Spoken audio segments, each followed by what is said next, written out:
Viewers چنگیز خان نے منگول قبائل کو متحد کر کے فتوحات کے ذریعے ایک بڑی امپائر قائم کی تھی۔ روایتی تاریخ میں سارے کارنامے ایک فرد سے منسوب کر کے اسے عظیم بنا دیا جاتا ہے، جبکہ اس کے ساتھ کام کرنے والوں اور ان کی محنت اور قربانی کو نظر انداز کر دیا جاتا ہے۔ منگول سلطنت کے قیام میں جہاں منگول جنرلز اور امراء شامل تھے، وہیں اس کی تشکیل میں منگول عورتوں کا بڑا حصہ رہا ہے۔ خاص طور سے چنگیز خان کے ابتدائی کردار میں اس کی ماں ہیلوئن اور اس کی پہلی بیوی بورتا خاتون اس کو سیاسی معاملات میں مشورے دیتی رہی تھیں۔ چنگیز خان سے پہلے منگول خاندان بکھرے ہوئے تھے اور عورتیں غیر محفوظ تھیں، کیونکہ انہیں اغوا کر لیا جاتا تھا اور ان کی عصمت دری کی جاتی تھی۔ غیر محفوظ ہونے کے باوجود وہ آزاد تھیں اور ایک حد تک اپنی مرضی کی زندگی گزار سکتی تھیں۔ چنگیز خان نے جب منگولوں کو متحد کیا تو اس کے خاندان کی عورتوں کی عزت بڑھ گئی اور وہ سیاسی اور سماجی معاملات میں حصہ لینے لگیں۔ منگول سوسائٹی میں عورت کی اس وقت اہمیت ہوتی تھی جب وہ شادی شدہ ہو، بچوں کی ماں ہو یا بیوہ ہو۔ ان تینوں صورتوں میں گھریلو انتظام کی ذمہ داری اس کی ہو جاتی تھی۔ مویشیوں کی دیکھ بھال کرنا، کیمپ کا انتظام کرنا، بچوں کی پرورش کرنا، سیاسی معاملات میں اپنے شوہر کو مشورے دینا۔ لڑکیوں اور لڑکوں کی شادیوں کو سیاسی فوائد حاصل کرنے کے لیے بھی استعمال کیا جاتا تھا، یعنی شادیاں سیاسی خاندانوں میں کی جاتی تھیں۔ عورتوں کو بھی اعلیٰ اور سیاسی خاندانوں کی بنیاد پر دیکھا جاتا تھا، یعنی وہ عورتیں جو دولت مند خاندانوں سے ہوتی تھیں ان کا سماجی رتبہ بھی بڑا ہوتا تھا۔ چنگیزی مرد بھی اس بات کا خیال رکھتے تھے جو کئی شادیاں کرتے تھے، لیکن پہلی بیوی کی عزت زیادہ ہوتی تھی۔ شادی کے وقت لڑکی کی قیمت ادا کی جاتی تھی۔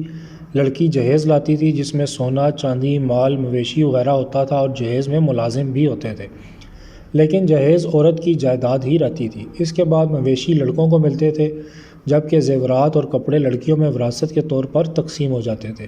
اگر لڑکا لڑکی کی قیمت ادا نہیں کر پاتا تھا تو وہ سسر کی ملازمت کر کے رقم کی ادائیگی کرتا تھا۔ چنگیز خان کے دور سے پہلے نوجوان جب عورت کی یعنی دلہن کی قیمت ادا نہیں کر پاتے تھے تو وہ اس عورت کو اغوا کر لیتے تھے، جیسا کہ چنگیز خان کے باپ نے کیا تھا۔ اس نے اپنی بیوی ہیلوئن کو اغوا کر لیا تھا، جس سے بعد میں چنگیز خان پیدا ہوا تھا۔ شادی اپنے قبیلے میں نہیں کی جاتی تھی بلکہ دور کے قبیلوں میں کی جاتی تھی۔ شادی کے سلسلے میں ماں زیادہ متحرک ہوتی تھی اور رشتہ بھی وہی تلاش کرتی تھی۔ اگر عورت کا شوہر مر جاتا تھا تو اس صورت میں وہ شوہر کے بھائی یا خاندان کے قریبی مرد سے شادی کر لیتی تھی۔ اس طرح عورت کو خاندان میں ہی شوہر مل جاتا تھا اور وہ اپنے لیے کسی مرد کی تلاش کی زحمت سے بچ جاتی تھی اور وہ محفوظ بھی ہو جاتی تھی۔ لیکن شاہی خاندان کی عورتیں بیوہ ہونے کے باوجود دوسری شادی نہیں کر سکتی تھیں۔ شاہی خاندان کے مرد اس بات کی کوشش کرتے تھے کہ وہ اپنی بیویوں کے ساتھ برابر کا سلوک کریں۔ ہر عورت کے لیے علیحدہ رہائش اور نوکر فراہم کیے جاتے تھے۔ عام طور سے منگول خاندان میں امراء 4 بیویاں رکھتے تھے اور ان کے الگ الگ خیمے ہوتے تھے جہاں وہ رہتی تھی، لیکن سینئر بیگم کے احکامات ماننا سب پر ضروری تھا۔ ان 4 بیویوں کے علاوہ اور بھی عورتیں اور کنیزیں ہوتی تھیں جو ان کی خدمت بجا لاتی تھیں۔ چنگیز خان اپنی بیویوں کے خیموں میں جا کر الگ الگ ان کی خیریت دریافت کرتا تھا۔ خیموں کی حفاظت کے لیے شاہی گارڈ ہوتے تھے اور کچھ بیگمات علیحدہ سے بھی اپنے محافظ رکھتی تھیں۔ سینئر بیگم خان کے ساتھ ہوتی تھی جس میں سے 7 سے 9 بچے ہوتے تھے، جبکہ جونیئر بیویوں کے 2 یا 3 بچے ہوا کرتے تھے۔ سینئر بیگم دعوتوں میں خان کے ساتھ بیٹھتی تھی، جبکہ جونیئر بیگمات کی جگہ علیحدہ ہوتی تھی، اور مہمان نوازی میں بھی سینئر بیگم پیش ہوتی تھی۔ شوہر کے مرنے کے بعد بیوہ کی عزت کی جاتی تھی اور دیگر عورتوں اور کنیزوں کا گلا گھونٹ کر ان کو مار دیا جاتا تھا۔ 13ویں صدی میں جب 2 مشنری عیسائی منگولیا آئے تو انہوں نے مردوں اور عورتوں کے فرائض کا ذکر کیا۔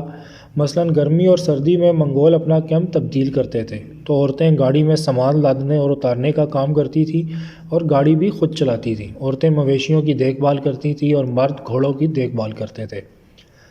مرد گھوڑی کے دودھ کی شراب تیار کرتے تھے، جبکہ عورتیں مکھن بناتی تھیں اور کھالوں سے لباس تیار کرتی تھیں۔ جبکہ مرد شکار یا مہم پر جاتے تھے تو بیگمات فوراً کیمپ کا انتظام سنبھال لیتی تھی۔ جبکہ چنگیز خان مہم پر جاتا تو ایک بیگم کو ضرور ساتھ لے جاتا تھا اور باقی بیگمات کیمپ میں ہی رہتی تھیں۔ جب ابن بطوطہ نے منگولیا کا سفر کیا تو ازبک خان کی سینئر بیگم نے اس کا استقبال کیا اور اس کو کھانے کے لیے پھل پیش کیے۔ بیگم کے ساتھ 19 اور ملازم عورتیں تھیں جو اس کے کام میں مدد کر رہی تھیں۔ چنگیز خان کے بعد اس کے جانشینوں کے زمانے میں شاہی معاوضوں کی اہمیت ہو گئی تھی۔ یہ بہت سے گھریلو کام کاج میں حصہ لینے لگے تھے، باورچی خانے کی دیکھ بھال اور کھانے کی تقسیم بھی کرنے لگے تھے۔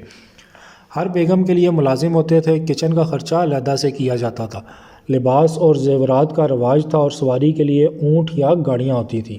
ہر ایک پر خرچہ اس کی حیثیت کے مطابق کیا جاتا تھا۔ ایک مشنری عیسائی کے مطابق ایک بیگم کی خدمت کے لیے 200 گاڑیاں ہوتی تھیں۔ گھریلو کنیزیں کام کرتی تھیں اور اپنا وقت سینے پرونے اور کڑھائی کے کام میں گزارتی تھیں۔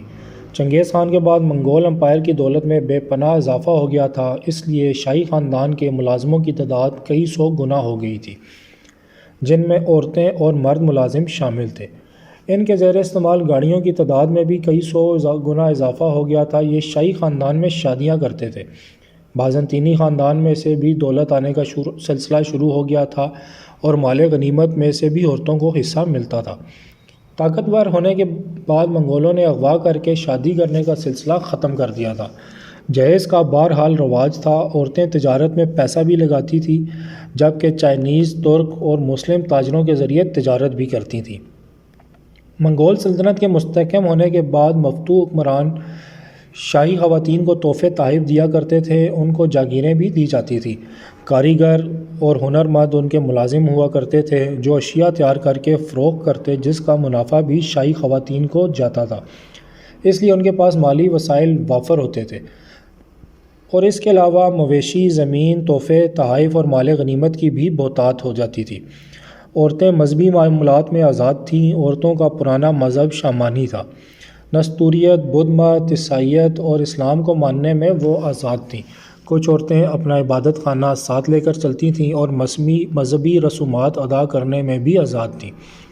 چنگیز خان کی وفات کے بعد اس کی بیوائیں سیاست میں حصہ لینے لگی تھیں، اور جب خان کا انتخاب ہوتا تھا تو کرولتائی یا اسمبلی بلائی جاتی تھی، جس میں خاندان کے علاوہ تمام منگول امراء بھی شریک ہوتے تھے۔ اس موقع پر چنگیز کی بیوائیں اپنے اپنے لڑکوں کے لیے خان کے عہدے کے لیے اسمبلی کے اراکین کی حمایت حاصل کرنے کی کوشش کرتی تھیں۔ اسی وجہ سے ہر انتخاب کے موقع پر اکثر جھگڑے ہو جاتے تھے۔ بالآخر انہی جھگڑوں کی وجہ سے خانہ جنگی بھی ہوئی، جس کی وجہ سے منگول امپائر کا شیرازہ بکھر گیا۔